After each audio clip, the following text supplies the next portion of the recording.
Hello everyone. Welcome to our channel where we are going to discuss about the daily news editorial with value addition. आज हम देखेंगे कि आज हमारे newspaper में हमारे पेपर के इम्पोर्टेंट कौन से टॉपिक आएंगे. तो let's start. The first one is Rishi Sunak becomes Britain's first non white Pradhan prime minister. तो आपने देखा होगा न्यूज़ में आ रहा था जो लिज ट्रूस हैं उन्होंने इस्तीफ़ा दे दिया है. तो उनकी जगह पे अब कौन बने हैं प्रधानमंत्री? ऋषि सुनाक. तो ये इतने इम्पोर्टेंट क्यों हैं हमारे लिए? एक तो ये आ जाएगा कि आपको ये भी क्वेश्चन आ सकता है, कंपैरेटिव एनालिसिस कर लीजिए प्रधानमंत्री की सिलेक्शन का इंडिया वर्सेस ब्रिटेन. प्लस ये इतने न्यूज़ में इसलिए आ रहे हैं क्योंकि जो इन्फोसिस के फाउंडर हैं ना नारायण मूर्ति, उनकी बेटी के ये हस्बैंड हैं. ओके, तो थोड़ा बहुत देख लें. ये पहले क्या थे? Farmer chancellor of exchequer, youngest प्रधानमंत्री हैं ब्रिटेन में रिसेंट टाइम पे. और ये बोरिस जॉनसन जो पहले प्रधानमंत्री थे ना, तो उन पे कुछ एलिगेशन लगा था, उनकी जगह पे लिज ट्रूस आई थी. अब जो लिज ट्रूस हैं उनकी जगह पे कौन आया?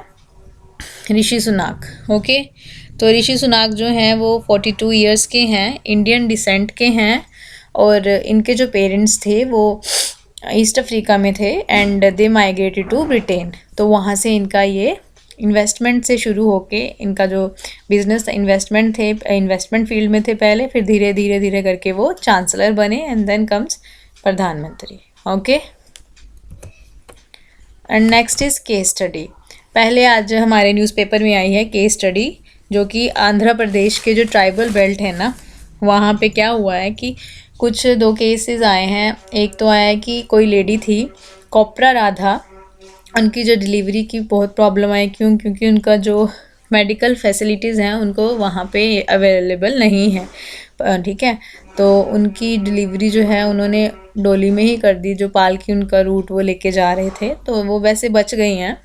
बट ये एक हमारे लिए केस स्टडी हो जाती है कि अगर हम डेवलपमेंट करते हैं और हम ये भी बोल रहे हैं कि जो माओइज़्म है या नक्सलवाद है, जो ट्राइबल एरियाज़ वाले लोग हैं हम उनको मेन स्ट्रीम में ला रहे हैं. बट जो ये केसेस हैं ये दर्शाते हैं कि हमारे अभी भी जो एडमिनिस्ट्रेटिव सेटअप है, या आप बोल लीजिए लोकल लेवल पे जो कार्यकाल है हमारा एडमिनिस्ट्रेशन का, ये गवर्नमेंट का बोल सकते हैं, स्टेट गवर्नमेंट का बोल सकते हैं, वो इतना ट्रांसपेरेंट नहीं है. क्योंकि जो 62 ईयर्स के जो थे एस रामलुमा, वो उनकी डेथ हो गई कुछ इशू के कारण. वो भी एक ट्राइबल एरिया के ही थे. ठीक है, वहाँ के पंचायत के हेड थे वो. और इसलिए उन्होंने बोला है कि ये यहाँ पे जो ट्राइबल सफरिंग्स है वो कंटिन्यू हो रही हैं.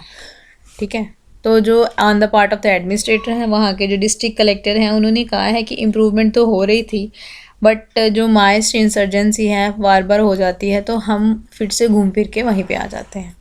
तो ये इसमें आपको खुद भी सोचना है कि अगर आपको केस स्टडी आ जाए एथिक्स में, या किसी भी आपको इंटरव्यू सेशन में या कहीं भी पूछ लिया जाए कि अगर आप वहाँ के हेड हों तो आप इस सिचुएशन में क्या करेंगे और आपके पास कौन कौन से ऑप्शंस अवेलेबल होंगे. ओके, तो आपको ये नोट करके रखनी है.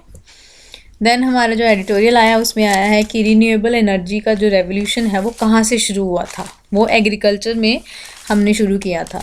तो इसमें जो रमेश चंद हैं, वो जिन्होंने इस एडिटोरियल को लिखा है, वो मेंबर हैं नीति आयोग के. एंड देन दूसरे हैं कोंडा रेड्डी चौवा, जो असिस्टेंट हैं FAO के रिप्रेजेंटेटिव हैं इंडिया के. ठीक है, तो उन्होंने यही बोला है कि जो रिन्यूएबल एनर्जी आ रही है ना एग्रीकल्चर में, उसका जो पहला एग्जाम्पल कहाँ से देखा हमने, फर्स्ट बायो एनर्जी प्लांट कहाँ हुआ? संगरूर में हुआ, जो प्राइवेट कंपनी में कॉम्बिनेशन के साथ हुआ था पंजाब में. तो उन्होंने कमर्शियल ऑपरेशन शुरू कर दिए हैं अक्टूबर महीने से ही.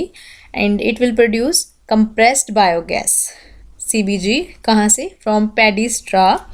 तो एग्रीकल्चर का जो वेस्ट है ना उसको वो वेल्थ में कन्वर्ट कर देंगे. तो ये आपकी एग्जांपल भी हो गई. ठीक है ना, वेस्ट टू वेल्थ की एग्जांपल हो गई ये बायो एनर्जी प्लांट. देन उन्होंने बोला कि फिर भी क्या हो रहा है, स्टबल बर्निंग जो है वो कंटिन्यू होती रहती है इस बेल्ट में, पंजाब में, हरियाणा में एंड वेस्टर्न यूपी में. तो उसकी वजह से क्या होता है कि जो NCR की टेरिटरी है ना, वहाँ पे पोल्यूशन बहुत ज़्यादा होना शुरू हो जाता है. तो उसके सराउंडिंग एरियाज़ में भी इन्वायरमेंट का इफ़ेक्ट होता है, ह्यूमन का इफ़ेक्ट होता है उसके साथ एंड लाइफ स्टॉक का हेल्थ का डिटोरेशन हो जाता है।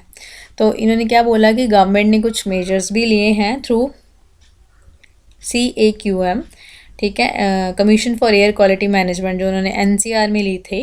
एक्शन प्लान उन्होंने बनाया उन गवर्नमेंट ने इस इंस्टीट्यूशन के साथ जोड़ के। उन्होंने क्या बोला कि in situ plus ex-situ method हम यूज़ करेंगे।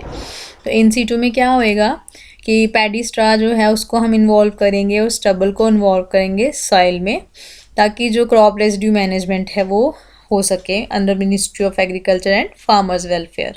एंड ex-situ में क्या हुआ है, उन्होंने बोला है कि पैडी स्ट्रॉ को हम यूज़ करेंगे बायोमास पावर प्रोजेक्ट्स के लिए एंड को firing in thermal power plants, और जिसको हम फर्दर किससे यूज़ कर सकते हैं, feed stock for 2G ethanol plants वगैरह में। तो इसमें भी उन्होंने बोला वेस्ट टू एनर्जी प्लांट्स में यूज़ कर सकते हैं, और भी बहुत ज़्यादा इसके इंपॉर्टेंट एप्लीकेशंस आ जाते हैं। बट स्टिल उन्होंने बोला है इतने सारे मेजर्स लेने के बाद भी जो हमारे एफर्ट्स हैं वो कहीं इतने ज़्यादा यूज़फुल रिज़ल्ट नहीं दिखा रहे हैं। फार्म जो है फायर्स जो हैं वो कंटिन्यू हो जाती हैं, फिर भी आग लगा ही देते हैं जो किसान है वहाँ पे पैडी स्टबल बर्निंग का। ठीक है, थोड़ा बहुत तो हुआ है, बट रियलिटी क्या है कि वो जो राबी क्रॉप्स है ना, अब ये उनको भी जलाना शुरू कर दिया है पूरी कंट्री में। तो बोल रहे हैं कि जब तक ये प्रैक्टिसेस स्टॉप नहीं होंगी तब तक जो इशू है वो सॉल्व नहीं होगा। ओके, तो इसके लिए उन्होंने क्या, एक नीति आयोग ने एक प्रोजेक्ट लाया था, अप्रोच किया उन्होंने फूड एंड एग्रीकल्चर ऑर्गेनाइजेशन को 2019 में। तो उन्होंने बोला कि ये जो ex-situ हैं एंड जो in situ मेथड्स हैं इनका हम पॉसिबल यूज़ कैसे कर सकते हैं, दोनों को मिला के। तो पब्लिक प्राइवेट सेक्टर्स को सबको उन्होंने एम्प्लॉय किया एंड उन्होंने क्या बोला, एक क्रॉप रेसिड्यू सप्लाई चेन बनाई पंजाब में, ताकि स्टोरेज एंड ट्रांसपोर्टेशन जो है पूरा राइस स्ट्रॉ का इंपॉर्टेंट रहे और रिन्यूएबल एनर्जी में यूज़ किया जाए। तो रिज़ल्ट में काफ़ी अच्छा उन्होंने देखा कि काफ़ी अच्छा बदलाव आया। ठीक है, तो ग्रीन हाउस गैसेज भी इमिशन जो है कम हो गई। फर्दर उनकी जो राइस स्ट्रॉ की बेचने की जो क्वांटिटी थी और प्लस उनकी जो कॉस्ट थी वो भी बढ़ गई depending on market conditions. But still और क्या चाहिए, techno assessment of energy technologies.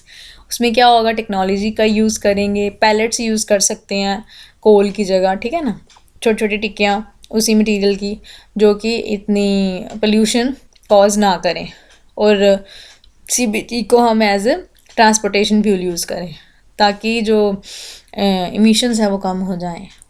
ठीक है जी।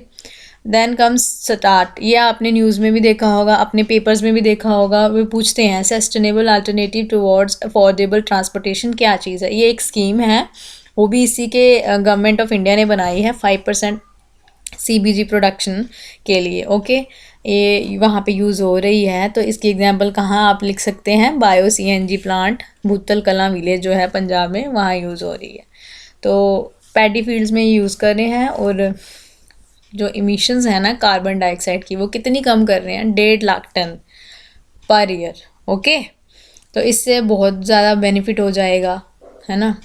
तो बेनिफिट क्या होएगा, ऑर्गेनिक मैन्यूर यूज़ हो जाएगा, कंपोस्ट मैनेज यूज़ हो जाएगा, जो ऑर्गेनिक चीज़ें हम ख़त्म कर रहे हैं उसके ये रिप्लेनिशमेंट करेगा। तो on the part of the government, on the part of the people और on the part of the farmers, ये क्या है, विन विन इनिशिएटिव है। तो वो यही बोल रहे हैं कि लार्ज नंबर ऑफ जो हमारा यूथ है उनको यहाँ पे लाया जाए, उनको टेक्निक्स बताई जाएँ, टेक्नोलॉजी बताई जाए, वैल्यू एडिशन होएगा, इकोनॉमी में होएगा, है ना, फार्मर्स की इनकम बढ़ेगी, और हम इनको रेप्लिकेट भी कर सकते हैं और अक्रॉस द कंट्री भी यूज़ कर सकते हैं। ठीक है, तो ये हो गया हमारा editorial part. Then comes Ethiopia. Ethiopia में उन्होंने क्या दिया है कि इथोपिया में ना काफ़ी इश्यूज़ चल रहे हैं, कोई फेमीन आ रहा है, कोई कुछ प्रॉब्लम आ रही है। तो इथोपिया न्यूज़ में आया, तो पहले हमें देखना है कि इथोपिया है कहाँ, इसकी कहाँ लोकेशन प्रॉपर कहाँ पे है। ठीक है, सीड ऑफ ऑन आपको पता होगा, अगर नहीं पता तो हम बता रहे हैं। सीड ऑफ ऑन ये हमारा जो अफ्रीका है ना उसका ईस्ट पार्ट में है, जहाँ पे ऊपर रेड सी है और गल्फ़ है यहाँ पे। तो आप देख लीजिए ये इथोपिया आ गया, ठीक, सीड यहाँ पे आ गया एरिट्रिया, ठीक है, जिबूती, सूडान एंड इथोपिया। तो यहीं पे इशू आ रहा है, ये जो आपकी स्क्रीन पे आ रहा है, इथोपिया में क्या इशू आ रहा है। ये अफ्रीकन नेशन थी, पहले मोनार्की थी, अब क्या हो गया, फेडरेटेड इथोपिया। फेडरेशन हो गई है, बट फिर भी यहाँ पे कन्फ्लिक्ट आ ही जा रहा है, तो उसकी वजह से ये यहाँ पे स्टेबिलिटी नहीं है और वॉर्स कंटिन्यू है। और जो इथनिक क्लैशेस हो रहे हैं यहाँ पे, तो जो इथनिक मिनॉरिटीज़ है ना यहाँ पे, उनको फोर्स किया जा रहा है, तो वो कहाँ पे जा रही हैं? सूडान में। ओके जी, थोड़ा सा पढ़ लेते हैं। हिस्ट्री ऑफ कन्फ्लिक्ट कहाँ से स्टार्ट हुई? Modern period from around 1850s to the present. Mix है वॉरफेयर का और नेशन बिल्डिंग। कितने कितने एम्परर्स आ गए ना, मेनेलिक आ गए, फिर लेटर कौन आ गए? सेलेसी आ गए, हैले सेलेसी, अब रिजाइम आ गई मैरियम की, ठीक है। देन ये माइज़म थे, ठीक है। देन लेटर TGE आया, ऑर्गेनाइजेशन अंडर सोल्जर्स जिनाबी, ठीक है। अब कोशिश हो रही है वहाँ पे ना कि पीस टॉक्स आ जाएं विद गवर्नमेंट और ये जो टिग्रे फोर्सेस हैं। तो बस हमें यही देखना है कि यहाँ पे इतनी कन्फ्लिक्ट्स हो रहे थे, एंड कहाँ पे हो रहे हैं? यहाँ पे इथोपिया में। और इथनिक मिनॉरिटीज़ कहाँ जा रही हैं? सूडान में। ओके, आपको इसकी लोकेशन देखनी है। और एडिस अबाबा जो न्यूज़ में काफ़ी होता है, यहाँ पे बहुत सारी कॉन्फ्रेंस भी होती हैं, तो वो आपको याद रखनी है। And then comes the last part, tidbits और फैक्ट्स। आज क्या है जो हमने निकाला है, ये आपको पता होगा कि कल जो था, पिछले कल सूर्य ग्रहण लगा था, है ना। तो कौन सा था वो? पार्शियल सोलर एक्लिप्स था। तो पार्शियल सोलर एक्लिप्स क्या होता है? जब सूरज और अर्थ के बीच में मून आ जाए, ठीक है, तो मून की शेडो जो है वो अर्थ पे पड़ेगी। ओके, तो उसकी वजह से ये हो गया solar eclipse. The next one is solomonic line, ये आया हुआ है एडिटोरियल में। तो सोलोमोनिक लाइन क्या है? इथोपिया के ही रिलेटेड है। जो इथोपिया में कन्फ्लिक्ट चल रहा है ना, जो हमने अभी पढ़ा, उसमें क्या हो रहा है कि एक पीरियड है इथनिक माइग्रेशन का, मार्क्ड बाय वॉरफेयर।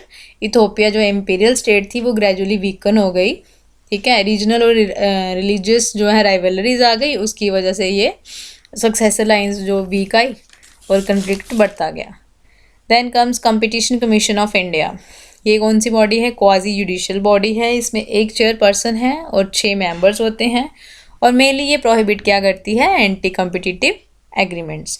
कोई भी एंटी ट्रेड एक्टिविटीज़ हो उनको ये प्रोहिबिट करती है।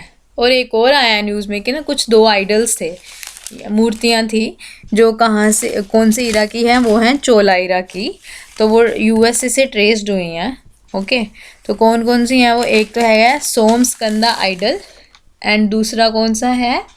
दूसरा है डांसिंग संबंदर, ठीक है। तो ये हमें इम्पॉर्टेंट है, सोम Iskander idol and dancing Sambandar. कौन से इरा की हैं? चोला इरा की हैं। 50 साल पहले ये विश्वनाथ स्वामी टेम्पल से तिरावरूर डिस्ट्रिक्ट जो है ना तमिलनाडु का, वहाँ से चोरी की गई थी। Okay, that's all for today. Thank you so much, and do like, share and subscribe the video.